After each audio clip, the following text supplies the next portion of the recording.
Hi, guys. You know what's sad about women today? They're born with a power they don't even realize is temporary until it's too late. That power is their sexuality. Women learn from a very young age that their sexuality is a key that opens doors in life and brings them all the male attention they could ever want without them actually having to work for it. But only a decade or so later, reality starts setting in, and women realize their sexuality was nothing more than a spark that burned bright and quick. This isn't speculation or criticism. It's the recognition of a brutal biological fact that too many women today have forgotten at their own demise. Any woman that uses up that power in her youth to enjoy it while it lasts has fundamentally misunderstood what that power was even for to begin with. And let me tell you why. There's a saying that captures this idea perfectly. Women start at the top, men start at the bottom, meaning time is not on a woman's side. Time is, however, on a man's side. As time goes on, women go down and men raise up.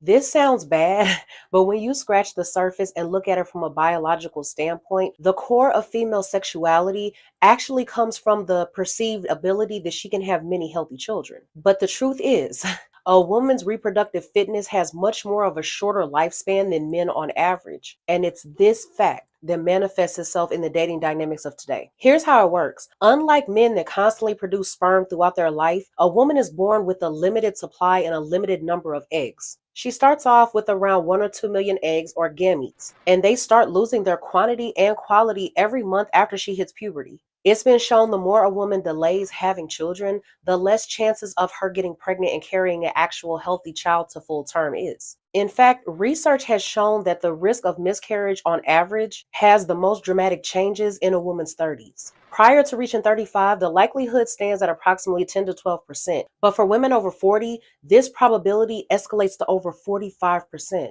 I want you to zoom out and look at this biological reality across human history. You start to realize why youth in women is so consistently desired among certain men.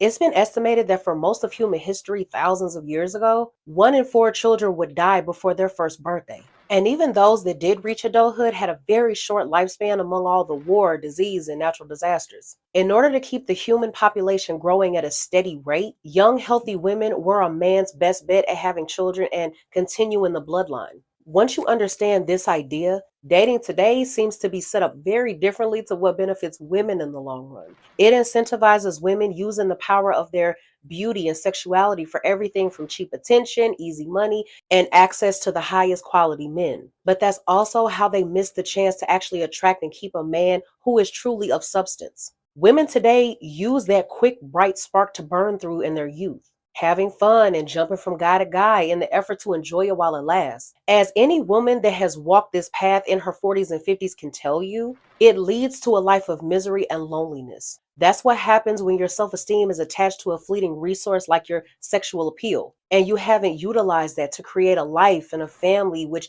provides long term support and sustenance for you. Actually, I'd say that the allure of young female sexuality is specifically intended for that reason. It's meant as a gift to a man that truly deserves it, gives you his commitment in return, and accepts and respects every part of you. Men of substance and purpose that have actually built themselves into stable, mature, and resourceful men seek a beautiful woman to complement them and start a family with. There's absolutely nothing wrong with that. That's what creates the respect and synergy for a relationship that can last because it's actually built on something. But for all of that to happen, the first step that women today need to take is to realize that they're starting at the top. And the only way to go is down as time goes on. That's where a degree of urgency comes from, as well as the actual wisdom to use their gift of nature wisely. So with that being said, until the next video, I'll see you guys later.